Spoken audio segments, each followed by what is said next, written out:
Bom dia, irmãos. Tudo bem? Você queria estar em outro lugar agora?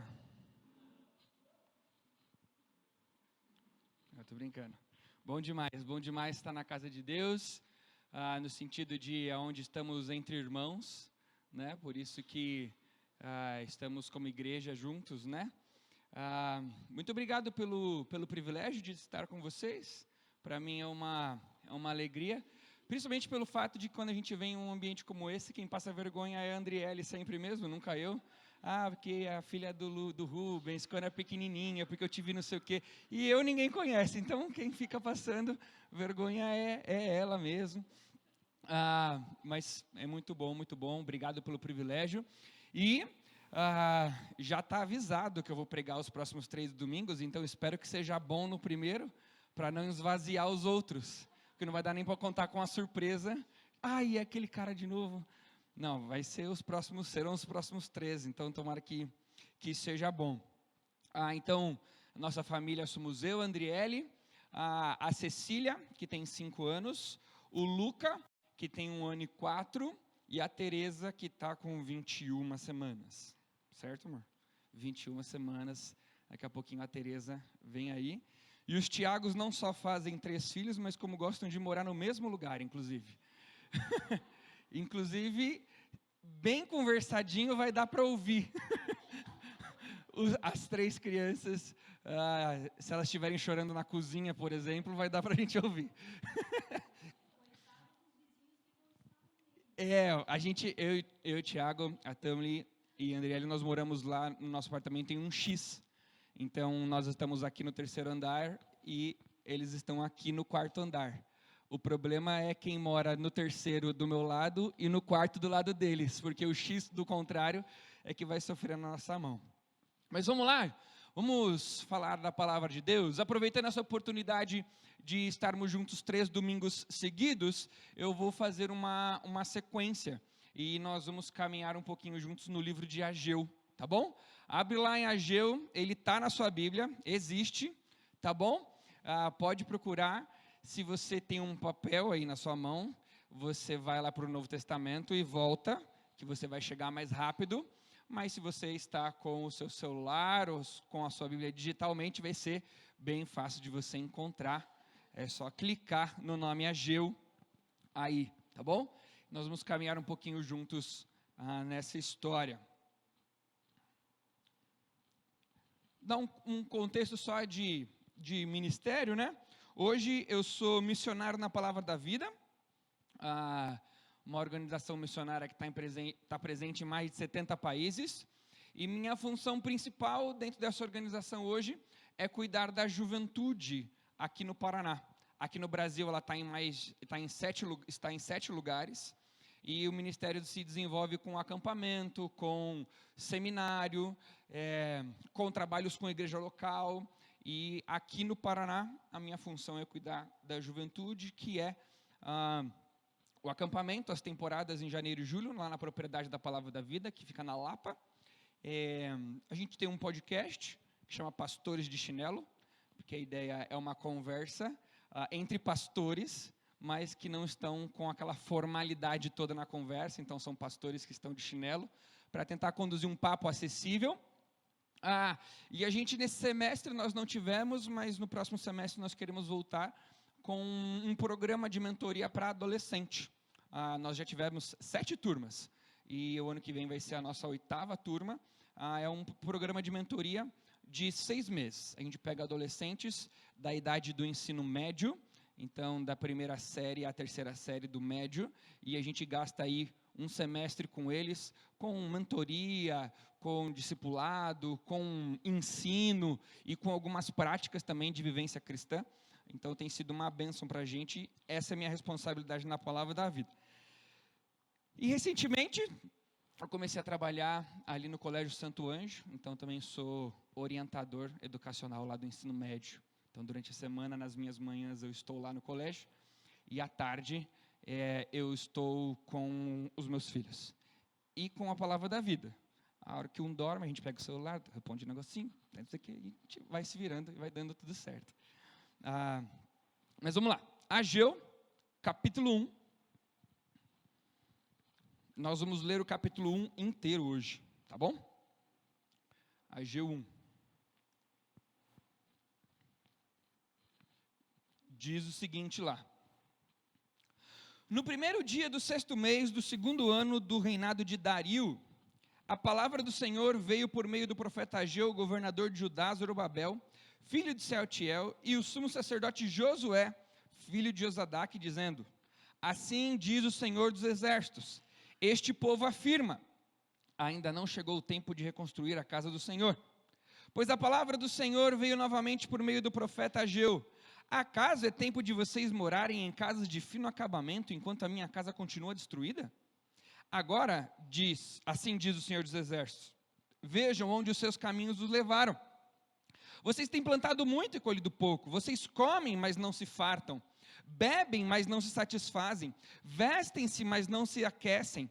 Aquele que recebe o salário, recebe-o para colocá-lo numa bolsa furada.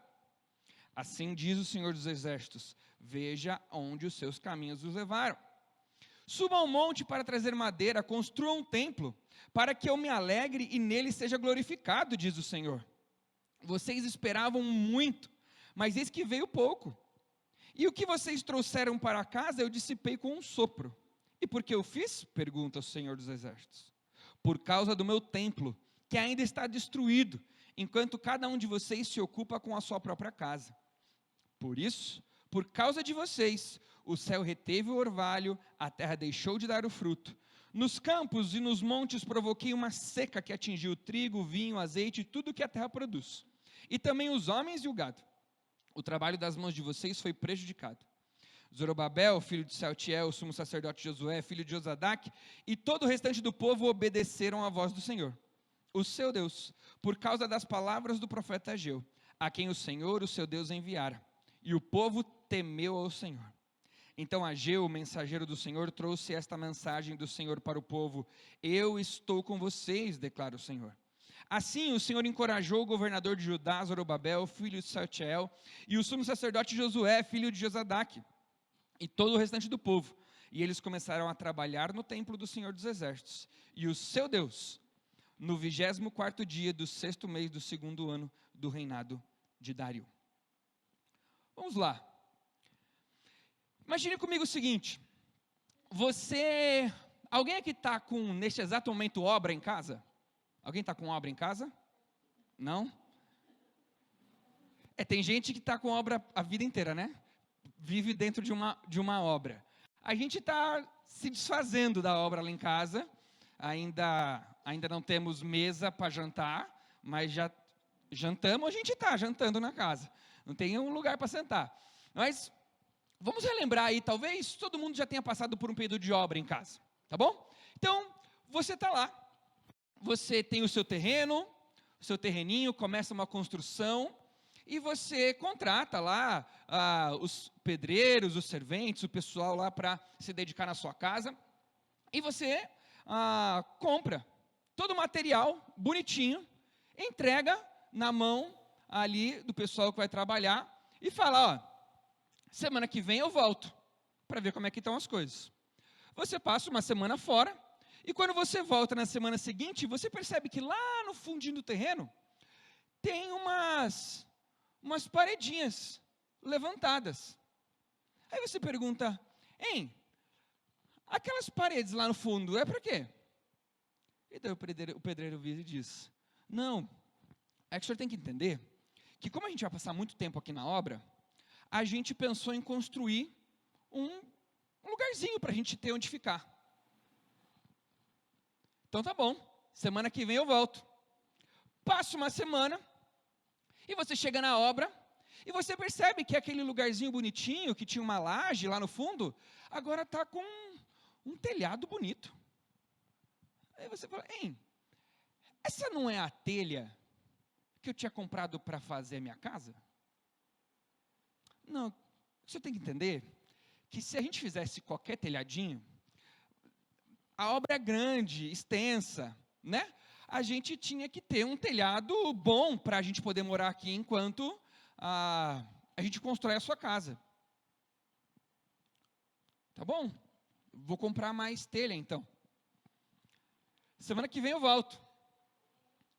Daí uma semana você volta lá e você percebe que aquela casinha lá no fundo, ela não só estava com as paredes bonitas, com um telhado muito bom, mas também você percebe que aquela casinha está com portas bonitas, janelas novas. E você olha para aquilo e fala assim, aquela não é a janela que eu tinha comprado para colocar na minha casa? A porta que eu tinha escolhido para colocar na minha... Então, mas é que sim, Curitiba, vai que a obra se estende até maio, junho, e fica frio. É importante a gente ter uma casinha com janela, com porta, tudo bonitinho, né?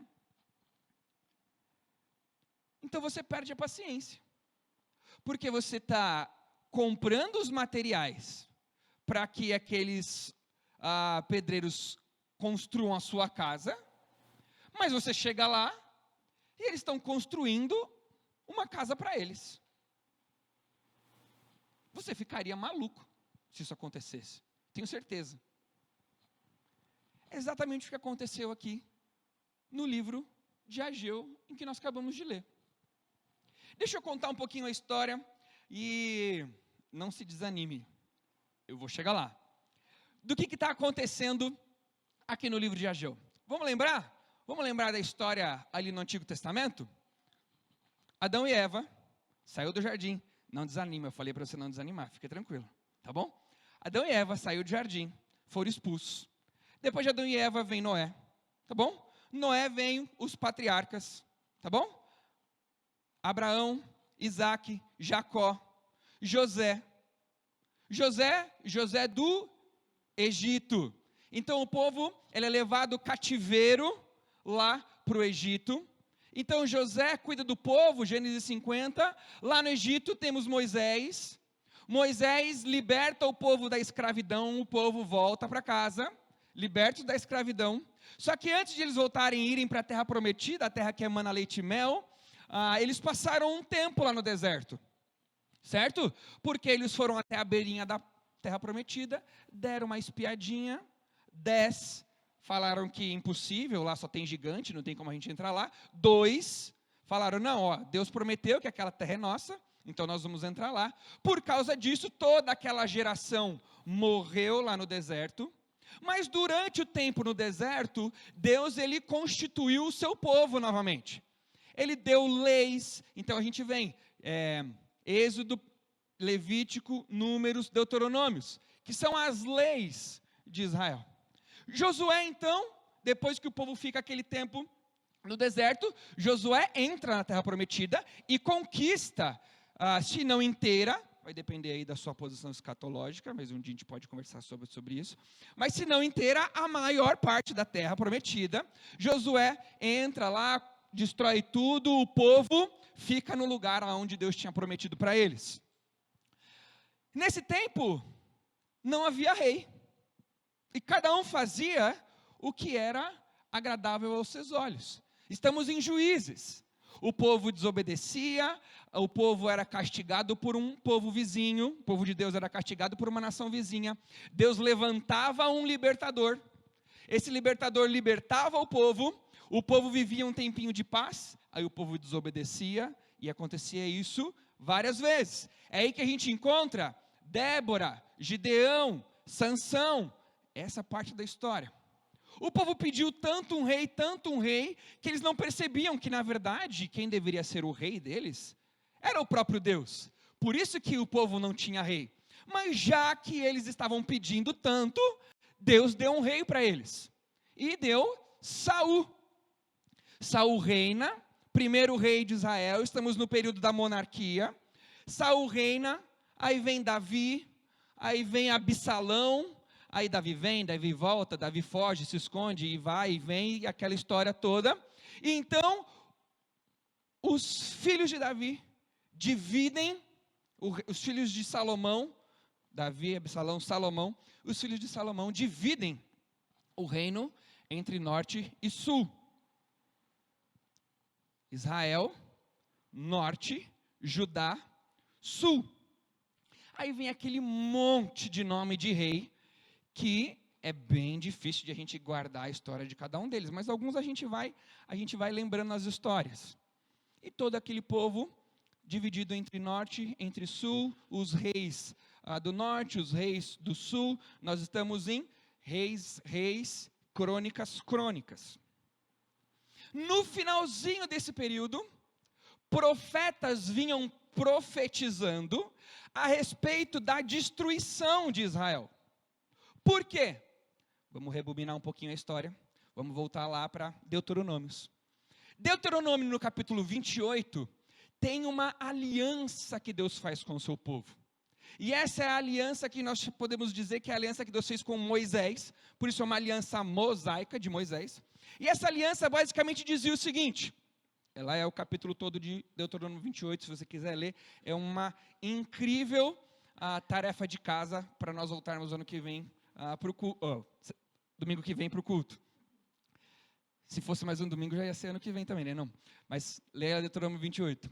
E o combinado era o seguinte: se vocês, povo de Deus, me obedecerem, eu te abençoo.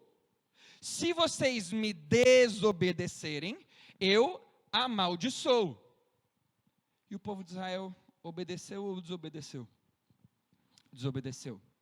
Idolatria, casamentos mistos, o povo casando com gente que não era do povo, eram ordens diretas de Deus, fazendo sacrifícios para purificação de pecados com animais impuros, com animais imperfeitos. Então, esses profetas, durante esses reis todos, que foram basicamente todos uns desastres, só 2 bons, o resto todos foram um desastre, os profetas foram profetizando: olha, eu vou vir e vou destruir vocês, eu vou vir e vou destruir vocês. Nós estamos falando dos profetas que vieram antes do exílio. Nós estamos falando de Isaías. Nós estamos falando de Jeremias, que já pega um pedacinho ali do povo. Mas o que acontece então? Em 720 a.C., a Assíria vem pelo norte e ela domina Israel, o reino do norte. O povo do reino do norte foge para Judá, no reino do sul. A Assíria, no momento da história, para quem gosta, vale lembrar do filme dos 300. Lembra do filme dos 300? Do Rodrigo Santoro? É isso, né? Que é o Artaxerxes. O Artaxerxes, ele é um imperador assírio, dessa época mais ou menos. Era um império muito cruel. Eles decapitavam crianças. Eles queimavam mulheres grávidas. Um império muito cruel. Parece com um povo que fez um negócio aí dia 7. São descendentes, inclusive. Só que o Império Assírio já estava vivendo essa realidade de dominar Israel, porque é um império muito grande. Esse império muito grande, quando você gasta... Estou gastando a minha história aqui porque eu gosto de guerra. Não que elas aconteçam, mas de saber como que elas funcionam. Quando eles estão dominando numa frente de batalha, pensa, lá atrás do império está desprotegido. Isso significa que, com o tempo, outro império começa a dominar a parte de trás do império, que é o império da Babilônia. 720, Israel caiu. Desceu todo mundo para Judá. Lá em Judá, em 580 a.C., o Império da Babilônia conquista o norte e o sul. E daí o povo é levado cativeiro para a Babilônia. Estamos agora em Daniel, Sadraque, Mesaque e Abednego. Nós estamos nesse momento da história. Nesse tempo, duraram mais ou menos 80 anos. E depois desse tempo de cativeiro, o povo volta para casa. O povo volta para casa e nós estamos em Ageu. Chegamos no momento da história em que nós estamos conversando hoje. É a volta do povo do cativeiro na Babilônia. Algumas coisas que são importantes a gente pensar. 70, 80 anos de cativeiro. É muito provavelmente que quem voltou para casa nasceu na Babilônia. E tem costumes babilônicos. Sejam inclusive babilônicos de nascença. Embora judeus de descendência, do sangue. Mas eles nasceram, então os costumes babilônicos estão presentes neles. Mas é incrível que Deus sempre prometeu que estaria com o seu povo. Uma aliança que não tinha condição. Quando Deus promete a Abraão que ele iria abençoar através de Abraão todas as nações da terra, Deus escolhe para ele um povo seu. Ele prometeu uma terra e essa terra seria deles sempre. O povo voltar para casa é um cumprimento de uma promessa. Quando esse povo volta para casa? Esse povo volta para casa em 520, mais ou menos. Mais ou menos não.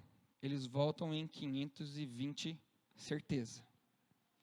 O ir para o cativeiro é mais ou menos, no 580.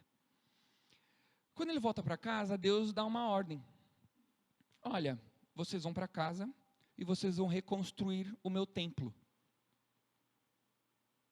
Nós estamos lá em Esdras. O livro de Esdras, Ageu, é como se Ageu estivesse dentro do livro de Esdras. Na história.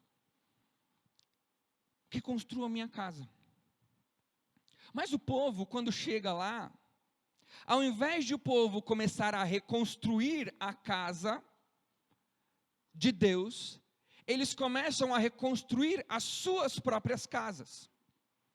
E o que é interessante é que eles não estão construindo uma casinha lá no fundo para depois começar a reconstruir a casa de Deus. O povo está, acaso é tempo de vocês morarem em casas de fino acabamento, enquanto a minha casa continua destruída? O povo de Deus volta para casa e começa a investir o tempo na construção da sua própria casa, casas de fino acabamento, casas luxuosas. Com o quê? Com o sustento que Deus deu para eles, por meio do imperador da Babilônia que permitiu que eles voltassem para casa. Lembra na história de Daniel, quando o imperador ele vai lá, o rei ele fica ansioso para saber se Daniel tinha morrido ou não na cova dos leões? E ele diz, quando Daniel sai vivo, olha, verdadeiramente o Deus de Daniel é o Deus verdadeiro. Quando o povo pode voltar para casa, o povo pode voltar para casa com os melhores recursos que podiam ser. O imperador mandou Israel para casa de volta com cedros do Líbano. Para quem é antigo de igreja aí, vai lembrar das músicas que a gente canta dos cedros do Líbano. Eram madeiras muito, mas muito boas. Ouro, prata. Só que o povo, quando chega em Israel de volta, em Jerusalém, começa a reconstruir a sua própria casa. E não a casa de Deus. Fica evidente que Deus está bravo com o povo. Olha no versículo 2. Assim diz o Senhor dos Exércitos: este povo afirma, ainda não chegou o tempo de reconstruir a casa do Senhor. Irmãos, pega o Antigo Testamento e veja quantas vezes Deus diz este povo. É sempre o meu povo. Quando Deus diz este povo, demonstra o quanto Deus estava indignado com aquela situação que estava acontecendo. Então, Ageu vem e dá a profecia, a primeira de 4 que acontecem em Ageu. Hoje nós vamos ficar só na primeira. Ele vem a Zorobabel, filho de Saltiel, e a Josué, o líder político e o líder espiritual. Então vou falar com o governador e vou falar com o pastor de Israel. E ele diz, olha, este povo afirma, não é tempo de reconstruir a casa do Senhor. Por isso, a palavra do Senhor veio, acaso é tempo de vocês morarem em casas de fino acabamento, enquanto a minha casa continua destruída?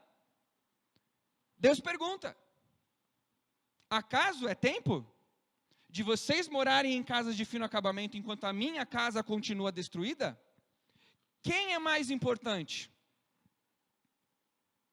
Vocês como povo ou eu como Deus, que trouxe vocês de casa para casa novamente, que estabeleci uma aliança com vocês, que estou cumprindo esta aliança de levar vocês para casa de volta?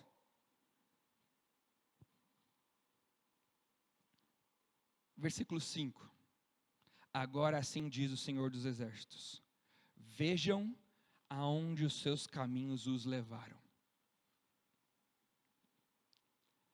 Essa palavrinha vejam onde os seus caminhos os levaram, a palavrinha ver aí, traz para a gente uma ideia muito clara de observação. Vejam onde os seus caminhos os levaram olha, vamos parar um pouquinho aqui? Larguem as ferramentas aí, larga tudo. Agora, olhem para o passado.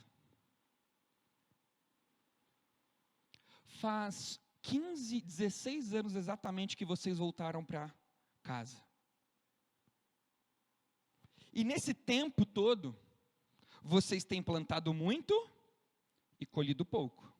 Vocês comem, mas não se fartam. Bebem, mas não se satisfazem. Vestem-se, mas não se aquecem. Aquele que recebe o salário, recebe-o para colocá-lo numa bolsa furada. Vocês estão conseguindo perceber? Faz 15 anos, 16 anos, que as coisas não estão dando certo para vocês. Por que será? E o texto, versículo 7. Assim diz o Senhor dos Exércitos: vejam onde os seus caminhos os levaram.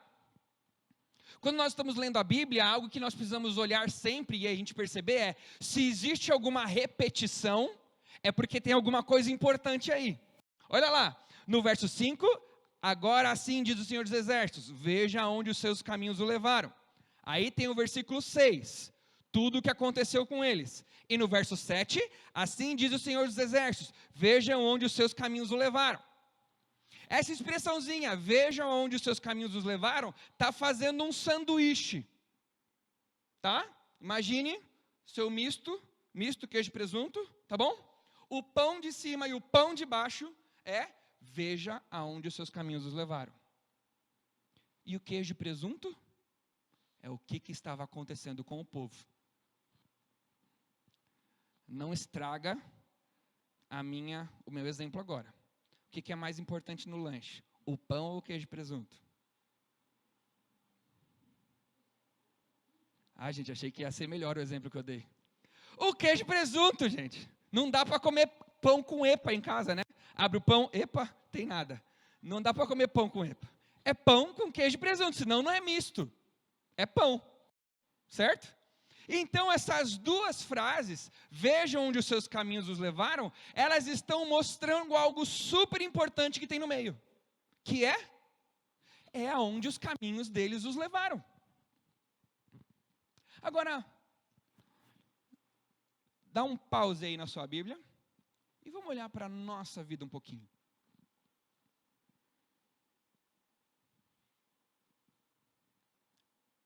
Veja onde os nossos caminhos têm nos levado.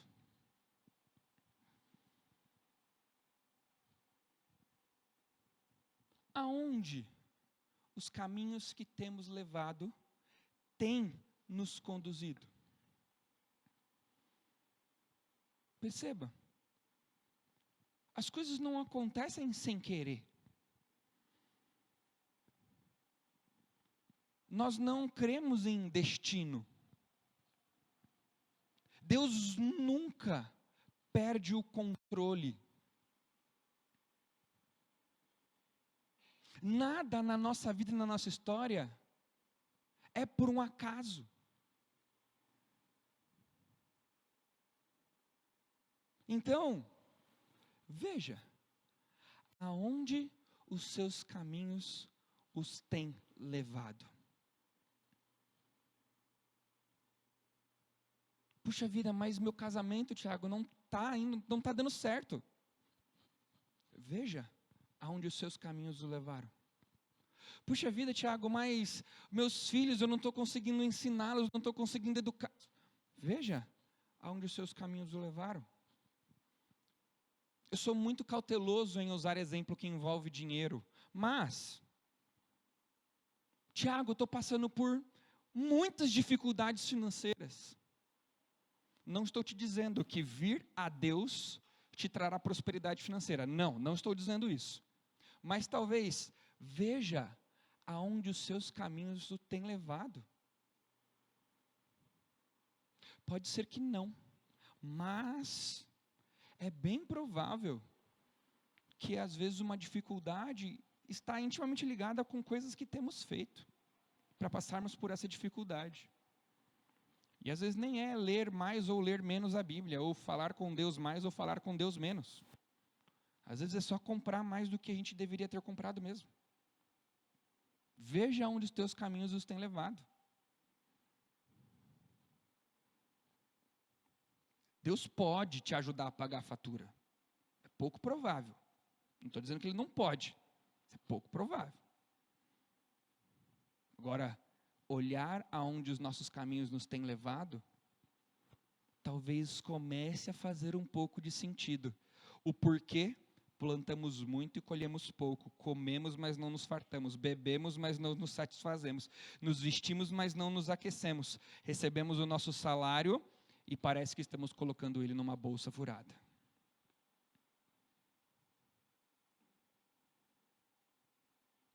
Tá bom, Tiago.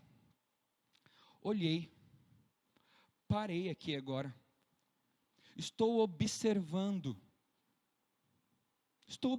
os meus caminhos, e aonde eles têm me levado, estou fazendo essa análise,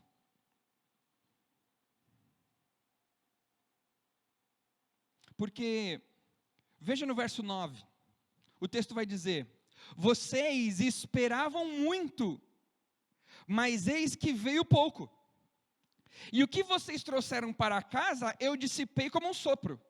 E por que eu fiz? Pergunta o Senhor dos Exércitos. Por causa do meu templo que ainda está destruído, enquanto a casa de vocês se ocupa com a sua própria casa. Cada um de vocês ocupa a sua própria casa. Por isso, olha que interessante, por causa de vocês, Deus diz, por causa de vocês, o céu reteve o orvalho e a terra deixou de dar fruto. Nos campos e nos montes provoquei uma seca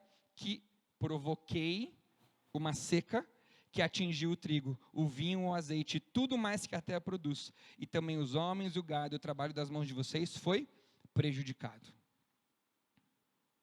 Por causa do povo, Deus agiu. Lembra qual era o combinado de Deus com o povo? Me obedeçam e eu abençoo. Desobedeçam e eu amaldiçoo. Tá bom, Tiago. Olhei meus caminhos. Estou percebendo que coisas na minha vida e na minha história têm acontecido por causa dos caminhos que tenho levado. O que eu faço? Olha o verso 8. Deus diz, subam ao monte, tragam madeira e construam o templo. O que o povo precisava fazer diante daquilo que eles observaram? Eles precisavam obedecer. Eles precisavam ter uma atitude em relação a isso.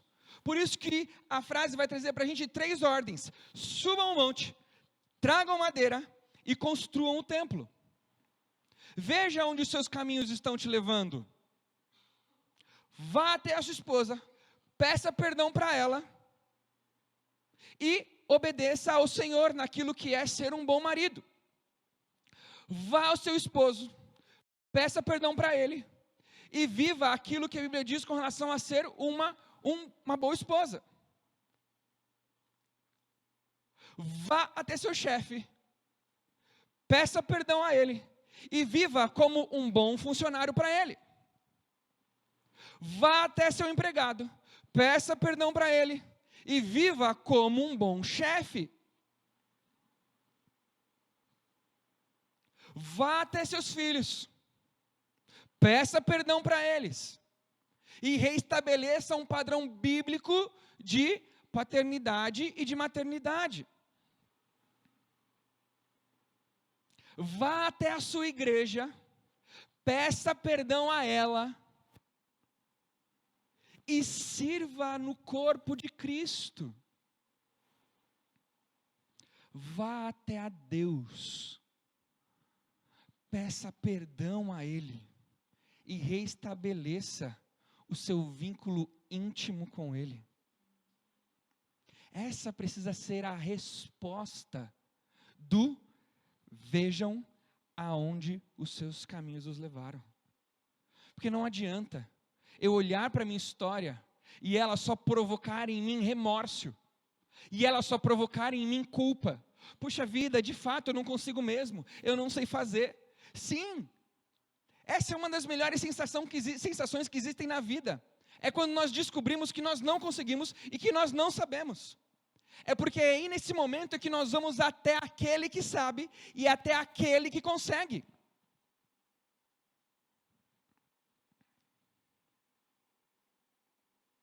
Olha o que diz o verso 12. Zorobabel, filho de Sealtiel, o sumo sacerdote Josué, o filho de Josadaque, e todo o restante do povo obedeceram à voz do Senhor. E o seu Deus, por causa das palavras do profeta Ageu, a quem o Senhor, o seu Deus, enviara, e o povo temeu ao Senhor. Temer não de medo, mas temer de reverenciou o Senhor, respeitou novamente o Senhor, se relacionou intimamente com o Senhor. Olha o verso 13. Então, o mensageiro do Senhor trouxe essa mensagem do Senhor para o povo. Eu estou com vocês, declara o Senhor. Sabe o que é mais belo na relação que existe entre Deus e o seu povo? É que Ele não disse, subam, peguem a madeira e construam a casa do Senhor. Deus disse, eu vou com vocês até o monte, vou pegar a madeira junto com vocês e vou reconstruir o templo junto com vocês. O nosso Deus é um Deus que intervém na história. E a maior prova dessa intervenção que Deus faz com a história foi o dia em que Ele mandou o único filho dele para morrer numa cruz e perdoar os nossos pecados. Essa é a maior prova de que Deus, Ele faz em nós. E Deus não veio através de Jesus aqui à terra para simplesmente nos salvar. Ele nos salva, mas também é Ele quem nos santifica. Porque aquele que começou a boa obra na salvação, Ele é fiel para completá-la em nós. Deus não diz para a gente, seja santo, só. Ele diz, seja santo, e eu estarei junto com você, para conduzir você nesse processo de santificação.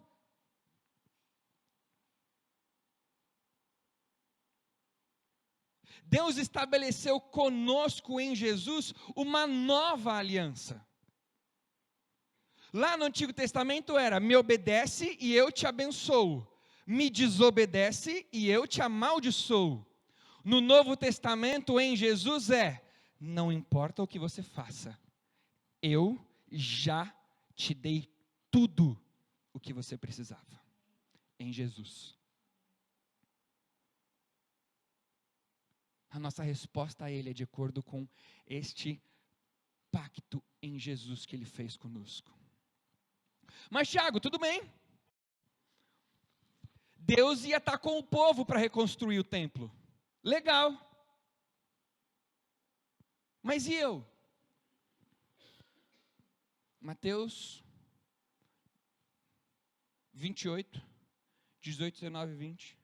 Ide por todo o mundo, pregai o evangelho, batizando-os em nome do Pai, do Filho e do Espírito Santo, ensinando-lhes a guardar tudo aquilo que vos tenho ordenado. E eis que estarei com vocês todos os dias, até a consumação dos séculos, até o final de tudo. Deus não está nos convidando hoje para olharmos para a nossa história e vermos aonde o nosso caminho nos tem levado e fazermos algo. Deus está nos convidando a olharmos para a nossa história, vermos aonde o nosso caminho tem nos levado e a, junto com eles, junto com Deus, mudarmos aquilo que precisa ser mudado. Mas Tiago, tudo bem, mas ainda assim é difícil. Ainda assim é muito complicado. Você não conhece a minha história. Você não sabe aonde os meus caminhos me levaram. Você não tem ideia do que eu preciso fazer agora para arrumar o que eu preciso arrumar. Verso 2. Assim diz o... Quem? Senhor de quem? Verso 5. Agora, assim diz o... Verso 7. Assim diz o... Verso 9. E por que eu fiz? Pergunta o... Verso 14. E todo o restante do povo, e eles começaram a trabalhar no templo do Senhor dos Exércitos. Quem está dizendo que está junto com você não é só um amigão. Quem está dizendo que está junto com você é o Senhor dos Exércitos. Naquele tempo, algo que incomodava muito o povo, e não é uma literatura que a gente consegue encontrar na Bíblia, é uma literatura que a gente vai ter que pesquisar um pouquinho a história dos povos vizinhos a Israel naquela época. O que acontecia muito era o seguinte: eu falei para vocês que o Império Assírio ia dominando as coisas, daí o Império da Babilônia veio também, e daí estava rolando, nessa época, uma série de trocas de liderança, tá bom? Quando eu falo Império não sei o que, Império não sei o que, pensem que são momentos da história onde esses impérios, esses países, eram quem dominava o mundo de uma maneira por completa, tá bom? Era como se fosse o Império Romano, o grande império. Cada momento o império meio que controlou o mundo naquela época. Então o que acontecia naquela época era o seguinte: essas lideranças desses grandes impérios, elas estavam mudando muito. Era o irmão que assassinava o outro irmão, que daí era o Ciro, que daí matou o Dario, que daí veio o outro. E essas trocas de liderança geravam muito medo nos povos que eram dominados por esses impérios. Por quê? Quem é que manda? Será que quem manda agora gosta do meu país ou quem manda agora não gosta do meu país? Será que quem me mandou voltar da Babilônia para minha casa mudou o líder e agora ele não vai mais deixar eu ficar aqui, vou ter que voltar para lá? Como é que funciona isso? Gerava muita insegurança. Diante dessa insegurança, muito provavelmente, Zorobabel e Josué, que são os líderes que estão aqui no nosso texto, eles viviam com esse temor. E agora? O que vai ser da gente? Lembra na história de Neemias, quando o povo reconstruía o muro com a pá numa mão e a espada na outra, com medo de serem atacados, invadidos? Essa dificuldade era vivida aqui, essa insegurança. Deus sabia disso. Por isso, quando eles tinham que reconstruir a casa de Deus, Deus diz para eles que quem está com eles é o Senhor dos Exércitos. Deus enviou o Filho dele para morrer numa cruz no nosso lugar. Pergunta: salvar o seu casamento é mais difícil do que morrer numa cruz? Arrumar a sua circunstância de vida que você está vivendo é mais difícil do que morrer numa cruz? Então quem está com você é aquele que já fez tudo aquilo que precisava ser feito por você. Junto com você está aquele que tem todo o poder, toda a capacidade e toda a habilidade para transformar a sua circunstância de vida. E principalmente para transformar o nosso coração. Quando você olhar para a sua história, o seu passado, e dizer: o que eu faço agora? Lembra que aquele que morreu numa cruz para perdoar os seus pecados e te livrar da morte eterna, é Ele quem disse que está junto com você. Ele interviu uma vez na história, e para Ele não vai ser problema nenhum intervir mais uma vez na sua história. Vamos orar?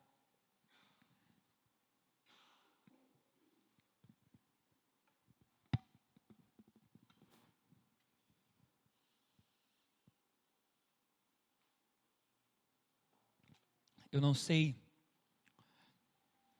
aonde a sua mente te levou quando você observou os seus caminhos e aonde esses caminhos te têm te levado. Mas eu queria que o que você observou aí hoje, neste momento, você colocasse isso diante de Deus. E você fizesse a sua oração com a maior sinceridade que você puder dentro do seu coração. Aonde os seus caminhos te levaram. E o meu convite para nós nessa manhã é o seguinte: desinvertam as prioridades. A nossa prioridade precisa ser a casa de Deus e não a nossa própria casa. Quando Deus é a nossa prioridade, tudo vai tudo bem. Pois busque em primeiro lugar o reino de Deus, e todas estas coisas lhe serão acrescentadas. O que tem sido prioridade para você? Deus ou as suas próprias coisas? O que tem sido prioridade para nós? Às vezes, eu estou adorando tanto e estou tão preocupado com o meu casamento que o meu cônjuge virou a minha prioridade. E aí a gente está tomando atitudes de acordo com aquilo que o meu cônjuge quer. Agora, quando Deus é nossa prioridade, eu tomo atitudes que Deus quer que eu tome. E elas influenciam diretamente na bênção do seu casamento.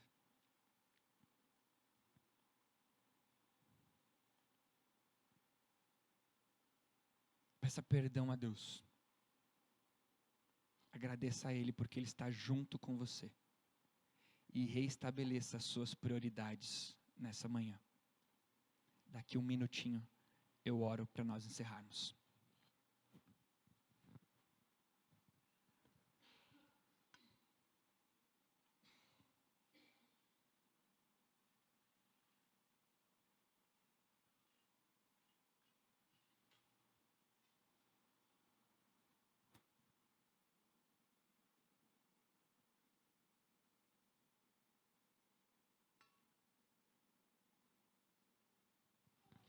Senhor Deus, muito obrigado por tão grande amor que o Senhor tem por nós.